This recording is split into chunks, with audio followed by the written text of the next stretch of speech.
Livre du prophète Isaïe. Écoutez la parole du Seigneur, vous qui êtes pareils au chef de Sodome. Prêtez l'oreille à l'enseignement de notre Dieu, vous, peuple de Gomorrhe. Lavez-vous, purifiez-vous, ôtez de ma vue vos actions mauvaises, cessez de faire le mal. Apprenez à faire le bien, recherchez le droit, mettez au pas l'oppresseur, rendez justice à l'orphelin, défendez la cause de la veuve. Venez et discutons, dit le Seigneur. Si vos péchés sont comme l'écarlate, ils deviendront aussi blancs que neige. S'ils sont rouges comme le vermillon, ils deviendront comme la laine. Si vous consentez à m'obéir, les bonnes choses du pays, vous les mangerez. Mais si vous refusez, si vous vous obstinez, c'est l'épée qui vous mangera. Oui, la bouche du Seigneur a parlé.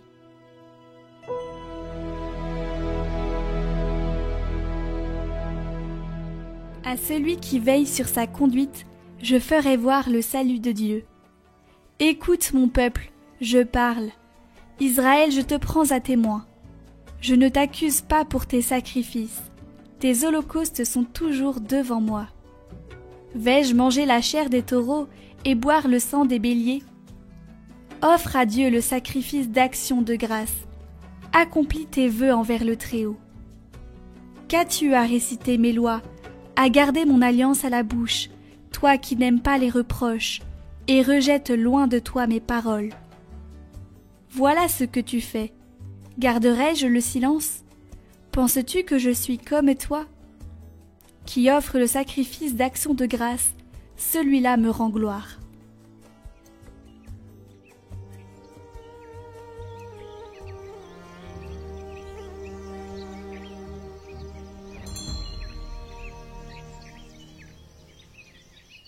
Évangile de Jésus-Christ selon saint Matthieu.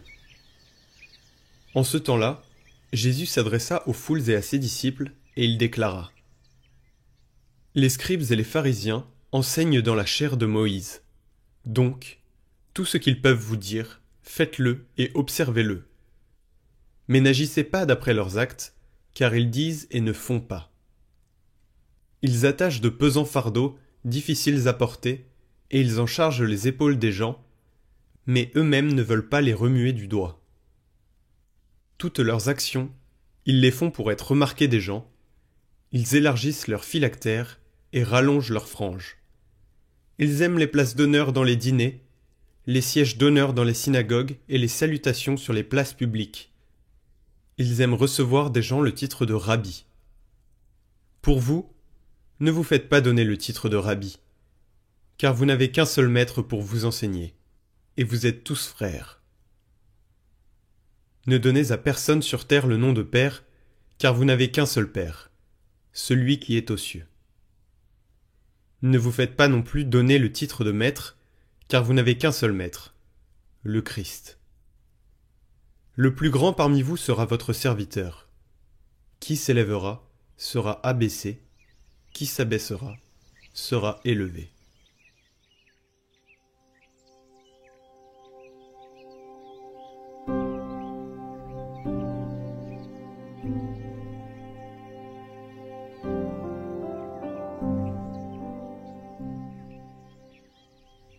Un défaut courant chez tous ceux qui ont une autorité, qu'elle soit civile ou ecclésiastique, est d'exiger des autres des choses, même justes, mais qu'eux-mêmes ne mettent pas en pratique en première personne. Ils mènent donc une double vie. Jésus dit « Ils lient de pesants fardeaux et les imposent aux épaules des gens. » Mais eux-mêmes se refusent à les remuer du doigt. Cette attitude est un mauvais exercice de l'autorité, qui devrait au contraire tirer sa première force précisément du bon exemple. L'autorité naît du bon exemple, pour aider les autres à pratiquer ce qui est juste et nécessaire en les soutenant dans les épreuves que l'on rencontre sur la voie du bien.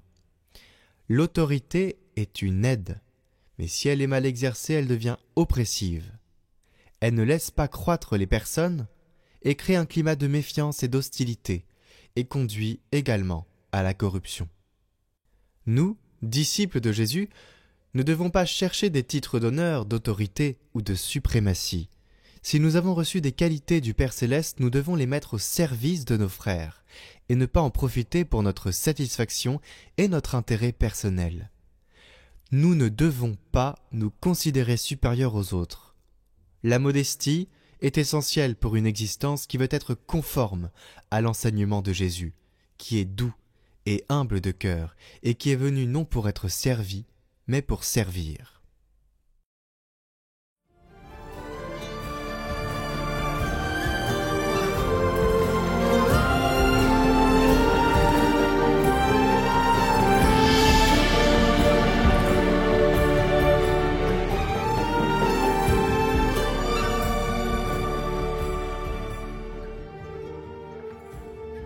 Le wokisme est une des questions qui avait été abordée par le père Mariano dans sa première vidéo.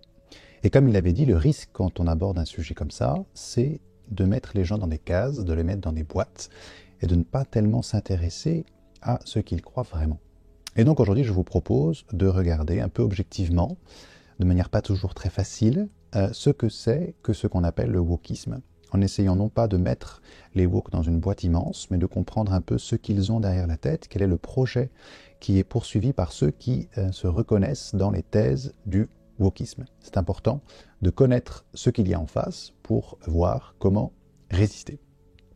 Et ma thèse d'aujourd'hui, c'est de dire que le wokisme fonctionne comme une religion, et que donc comme une religion, elle a une doctrine, elle a une morale, et elle a même une certaine forme de ritualité. C'est ce que je voudrais voir aujourd'hui. Commençons donc par la doctrine. Le militant woke pense que le racisme, la misogynie, la transphobie, l'homophobie sont omniprésents en Occident. Leurs manifestations sont parfois assez subtiles et consistent dans ce qu'on appelle des micro-agressions qui existent un peu partout dans la société. Et donc le woke va penser que certains se voient dès leur naissance privilégiés par ce qu'on appelle le privilège blanc, qui le différencie de ceux qui sont nés avec un handicap presque insurmontable, être une femme, être noir, être homosexuel. Et cette inégalité des chances ne vient pas de facteurs socio-économiques, mais elle vient de déterminisme de chacun. Je suis dans la case des blancs et il n'y a rien que je puisse faire pour changer du coup le péché qui est en moi parce que je suis raciste, parce que j'opprime ceux qui sont différents de moi. Donc le militant woke, lui, doit éveiller la société à ces mécanismes de domination.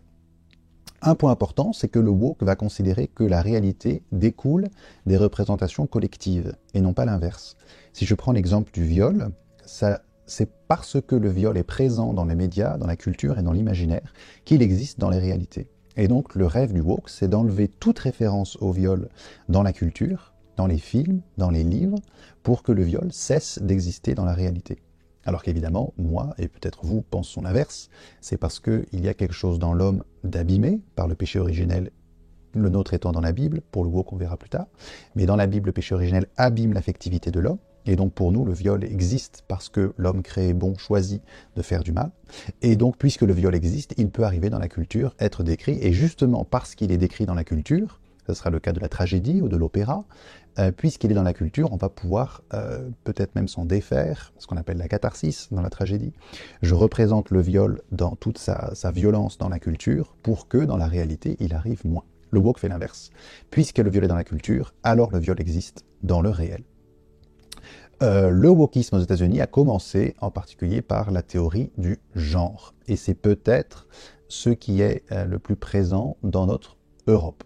La question des études de race, des études sur le handicap, des études sur la graisse, ce qu'on appelle les fat studies, le fait d'opprimer les personnes qui sont en surpoids, ne sont pas encore très installées en France. Par contre, la question des études de genre sont très présentes et de plus en plus violentes. On atteint un niveau de violence et de répression dans les études de genre, dans la théorie du genre, qui devient difficile à accepter. Il y a en plus d'une doctrine woke, une inquisition woke. L'exemple que j'ai en tête, c'est un monsieur canadien qui a refusé d'accepter ce que son adolescent ressentait en lui comme une dysphorie de genre, a continué à l'appeler avec un surnom, un prénom masculin, et donc il a été condamné parce qu'il a mégenré son fils, et il est allé pendant 6 mois en prison. Ça, c'était en 2021. Un papa d'un adolescent qui pense que son fils peut-être se pose des questions un peu trop tôt, peut-être pas très adaptées, se retrouve à aller en prison. Autre forme d'inquisition, c'est en lien avec la science. Ça se passe en Nouvelle-Zélande, un gouvernement très woke qui a imposé dans les programmes d'école d'enseigner, en plus de la science traditionnelle, le Matoranga, qui est la science traditionnelle du peuple maori. Ce qui est très bien pour un niveau culturel, mais ce qui est embêtant, c'est qu'ils ont insisté pour qu'on enseigne ce savoir traditionnel au même titre que la science. Et que donc, quand la pluie tombe, c'est le fait des pleurs de la déesse Papatunaku. Et il fallait croire cela autant que la condensation dans l'air, l'évaporation des océans, etc. Alors, quelques scientifiques se sont insurgés contre cela, et ils ont été démis de leurs fonctions par le gouvernement de Nouvelle-Zélande. Donc il y a une inquisition woke réelle et qu'il faut combattre. Elle paraît lointaine aux États-Unis dans des gouvernements très woke, elle commence à agir en France très clairement. Si vous voulez faire de la recherche au CNRS, vous devez signer un papier comme quoi vous n'irez pas contre les études de genre. Même si vous travaillez sur des découpages de molécules en chimie, c'est pas grave, vous signez ce papier. Voilà pour la doctrine et l'inquisition woke. Passons maintenant à la morale woke. Le wokisme reconnaît des péchés. Et les péchés les plus quotidiens, c'est la diffusion par la culture des stéréotypes qui vont contenir et entretenir les micro-agressions dont j'avais parlé. Et du coup, il y a un commandement qui répond à ces péchés, qui est de supprimer de la culture toutes ces micro-agressions. L'exemple assez connu, c'est la transformation de Blanche-Neige. À la fin de Blanche-Neige, elle est allongée et endormie, et elle attend le retour du prince charmant. Le prince charmant arrive, il embrasse Blanche-Neige, elle se réveille. Or, elle était endormie, donc ce baiser ne peut pas être consenti par Blanche-Neige. Il constitue une agression, et donc il faut retirer la scène du baiser de Blanche-Neige, ce qui a été fait. Blanche-Neige est avec 7 nains. Or, c'est une discrimination de mettre ce handicap comme ça, comme quelque chose d'amusant. Et donc, Blanche-Neige de Disney, dans son remix, propose de faire Blanche-Neige et les 7 créatures magiques. Ce qui est amusant dans cette histoire, c'est que le collectif de nains s'est insurgé pour dire que des rôles de nains, il n'y en avait pas tant que ça au cinéma. Et donc, il fallait se plaindre et remettre les nains dans Disney. Donc, vous savez que le wokisme se mord un peu la queue parfois. Autre péché du wokisme, c'est l'appropriation culturelle. L'homme blanc ne peut pas emprunter sans le consentement des cultures, des rites ou des éléments culturels. Et donc quand Marc Jacob a organisé un défilé de mode avec des mannequins blancs, c'est un péché. Quand Madonna a mis une robe berbère sur scène, c'est un péché. Quand les Simpsons font doubler un personnage blanc par une voix noire, ou inversement, c'est un péché. En plus de ces péchés, il y a des châtiments. Et le châtiment le plus dur, je trouve, et le plus courant, c'est la mort sociale. Un professeur, un acteur, un écrivain va être mis sur le côté, son œuvre est finie, parce qu'il n'a pas accepté les codes du wokisme. Il y a bien sûr des exceptions, mais l'exemple qu'on a tous en tête, c'est J.K. Rowling, donc celle qui a écrit Harry Potter, qui se retrouve mise sur le côté par tout le show business en Angleterre, parce qu'elle refuse de dire qu'une personne avec utérus ne peut pas être appelée femme. Autre péché et autre façon de répondre au péché, ce sera d'investir dans la culture, de retirer les éléments qui sont choquants et qui sont des micro-agressions. Donc ça, c'est une certaine forme de salut, de retirer le péché de la culture. Donc c'est la question du déboulonnage des statues, et un des cas les plus étonnants que moi j'ai en tête, c'est une association d'étudiants dans le Wisconsin qui a fait déplacer par un énorme camion un rocher de 10 tonnes, parce que en 1925, ce rocher avait été appelé par quelqu'un une tête de nègre en fonction de sa forme. Bref, donc pour cette remarque, qui constituait une micro-agression sans arrêt pour les élèves qui passaient devant ce rocher, on a enlevé le rocher. Autre élément qui participe de l'aspect religieux du wokisme, c'est sa structure. Comment elle est fondée, et vous verrez qu'il y a des analogies ou des ressemblances avec le christianisme assez fortes. Il y a un péché originel du wokisme, c'est le privilège blanc. Le blanc est coupable parce que ses ancêtres ont opprimé et continuent d'opprimer les noirs et toute personne de couleur. Alors que dans la Bible, le péché originel ouvre sur la rédemption, le wokisme n'a aucune rédemption. Il est sans pardon. Et ça, c'est assez frappant de voir que le blanc ne peut rien faire pour être pardonné de son péché originel, à part se mettre à genoux, reconnaître son tort et se laisser opprimer à son tour. Ça, c'est théorisé. Le blanc doit être opprimé à son tour en justice parce qu'il a opprimé l'autre que lui dans le passé. Il y a en plus de cette structure donc des sacrements qui viennent comme actualiser la prise de conscience de ce péché à travers l'histoire. Il y a une forme de prière, il y a une forme de liturgie. Vous avez eu sur un parking dans le Maryland des jeunes blancs qui se sont réunis et sont mis à genoux pour répéter comme un mantra le credo suivant: j'aimerais mes voisins noirs de la même manière que mes voisins blancs. Mais ça se répète, ça se répète, ça se répète, jusqu'à ce que ce soit bien intégré. D'autres cérémonies ont reproduit les épisodes de la mort de George Floyd. Donc vous savez, c'est ce noir qui a été étouffé par un policier blanc et qui a favorisé ou permis au wokisme de se développer beaucoup plus aux États-Unis. Et donc on va reproduire la passion de George Floyd, la façon dont il est mort. On a un acteur qui joue le policier et un blanc qui va jouer le rôle de George Floyd et jouer la suffocation et jouer sa mort. Évidemment, ça nous rappelle, surtout en ce carême, le chemin de croix. Sauf que ce n'est pas Jésus qu'on suit, c'est George Floyd. Et à chaque étape, il faut que les Blancs se mettent par terre, s'agenouillent pour représenter leur repentir par rapport à ce qui a été fait. Et en France, ça a été commenté cet événement, des politiques ont dit bah oui, si le fait de se mettre à genoux peut permettre au racisme de diminuer, alors moi aussi je me mettrai à genoux. Et bon, très bien, mais il y a un homme politique américain qui a dit bah non, moi je suis chrétien, je me mettrai à genoux que devant Dieu et pas devant des personnes qui me forcent à le faire. Et ben sa carrière est finie. Bad buzz, il a été assassiné sur les réseaux sociaux. Bien, concluons sur ce sujet pas forcément très festif, mais à mon avis qu'il est bon de connaître pour pouvoir savoir comment se positionner. Il y a une religion woke parce qu'à mon sens, il y a un besoin de religiosité. Et en ce sens, ça n'est pas si mal que le wokisme ne soit pas juste une théorie conceptuelle auquel les gens adhèrent, mais quelque chose de religieux. Alors c'est dangereux, parce que les personnes ne sont pas dans la rationalité, elles refusent parfois le discours. Vous avez vu ça dans la fameuse école qui a été investie par des militants woke, où un monsieur dit bah, est-ce qu'on pourrait discuter? Les personnes disent non, on ne peut pas discuter, vous n'avez rien à faire ici, vous êtes un prof blanc. Aujourd'hui, les profs blancs n'ont pas le droit d'être à l'université. Bon, pas de discussion possible. Mais ce pas de discussion possible, comme on avait pu le voir un peu dans le Covid, mais j'arrête avec ce sujet un peu sensible, a conduit à une vision presque religieuse de ces événements-là. On s'attache à une doctrine parce qu'on veut y croire avec la foi. Et donc, dans le vrai militant woke qui est en face de vous, il y a peut-être quelqu'un qui est plus à même de reconnaître que Jésus existe, parce qu'il a l'habitude de poser des actes de foi et qu'il faudrait peut-être simplement changer sa façon de voir la réalité. Donc prenons le militant woke comme quelqu'un qui est capable de la foi, peut-être plus que d'autres personnes, plus normales, à côté de lui. Donc le wokiste croit en un péché originel qui n'a pas de lien avec Dieu, et s'il n'est pas en lien avec Dieu, il est en lien avec l'humanité. Le péché originel du wokisme, c'est d'avoir péché contre les hommes. Cette religion est sans salut, elle est sans rédempteur. Et là aussi, pierre d'attente peut-être, pour nous permettre de présenter une religion qui a certes un péché, mais qui a un salut, qui a une espérance. Le plus grand danger pour nous, à mon sens, ça n'est pas de devenir woke, mais c'est de rater la bienveillance qu'on pourrait avoir pour ces personnes. Parce que c'est tellement violent, c'est tellement irrationnel, qu'on aura forcément la tentation de la violence, de la haine, de l'insulte, devant quelque chose qui nous paraît totalement démentiel et qui est en train de détruire la société. Alors à mon sens, c'est vrai, c'est en train de détruire la société. Il faut résister absolument. Mais on ne résiste pas simplement par la haine et par la critique, on résiste en se formant. On résiste en comprenant ce qui fait notre religion unique, ce qui fait notre culture grande, connaître son histoire, connaître sur quoi elle est appuyée et avoir une espérance de ce qu'elle va devenir. Donc l'engagement politique, le recul historique, la capacité à débattre, à réfléchir, à se former et ne pas simplement rester passif devant ce qui se passe autour de nous.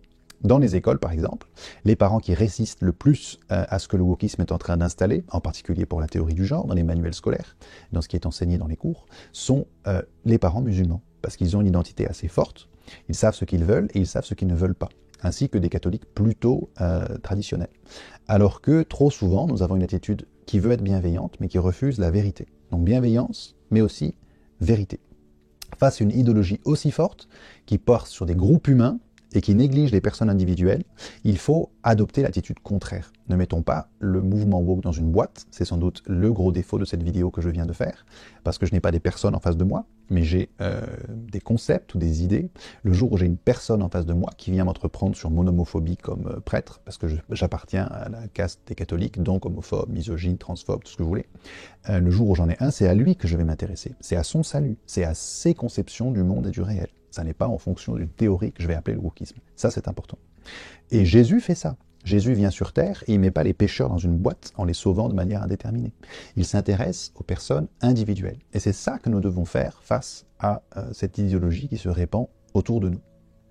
Vous me direz, Jésus, ça ne finit pas hyper bien pour lui, il finit l'oreille arrachée, tout nu, sur une croix. Mais justement, les martyrs ont été, dans l'histoire de la foi, la semence des chrétiens. Et peut-être que par notre résistance, sans violence, mais avec détermination, donc Jésus ne se bat pas, mais il ne se laisse pas marcher dessus, il reste tout droit face à ceux qui veulent le mettre à mort. Jésus meurt et il ressuscite, les martyrs meurent et ils transmettent la foi autour d'eux. Le chrétien a peut-être aujourd'hui cette mission du martyr. Et là encore, on l'a vu pendant le Covid, on l'a vu à l'hôpital, où les infirmiers ou les infirmières, les pharmaciens, qui parfois, pour leur conviction chrétienne, vont refuser de donner tel ou tel médicament, telle ou telle pilule, pratiquer tel ou tel acte, et ont une forme de martyr où ils vont renoncer à leur carrière, à leur travail, à leur réputation. C'est ce que doit faire le chrétien, je pense, aujourd'hui, face à une idéologie qui est en train de ravager la culture et l'histoire. Et donc, en cela, il faut résister, et en résistant, on va peut-être perdre son travail.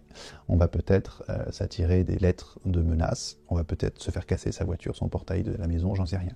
Mais il faut absolument résister, et ne pas se battre contre des idées, mais aller confronter des personnes. Des personnes, pas des couleurs de peau, pas des croyances, pas des tendances. Des personnes, pas des races, des personnes, pas des genres, pas des idées abstraites. Voilà ce que nous devons faire, nous intéresser aux personnes qui ne pensent pas comme nous et essayer de les convaincre comme des personnes pour qui nous souhaitons le salut, la vie éternelle. Et cela, ça ne peut se faire que en notre Seigneur Jésus-Christ. Amen. Les frères dominicains qui nous parlent cette semaine sont membres des couvents de Bordeaux, Toulouse et Marseille, 3 couvents de la province dominicaine de Toulouse. Ils proposent tout au long de l'année des formations de toutes sortes. Vous pouvez vous abonner à la chaîne YouTube de la province de Toulouse, sur laquelle vous trouverez des enseignements réguliers, ainsi que la prière des vêpres chaque jour. Pour les étudiants, le groupe Mission vous propose, à Bordeaux et Marseille, des conférences adaptées aux étudiants et jeunes professionnels. Vous trouverez les liens en description. Depuis plus de 800 ans, les dominicains œuvrent à évangéliser dans le monde entier le nom de Jésus par la parole et par l'exemple. Leur vie est centrée sur la prière liturgique, la vie commune, l'étude, au service de l'annonce de l'Évangile. Le responsable des vocations vous propose de recevoir les propositions de découverte de la vie dominicaine par l'inscription à une newsletter qui est aussi en lien.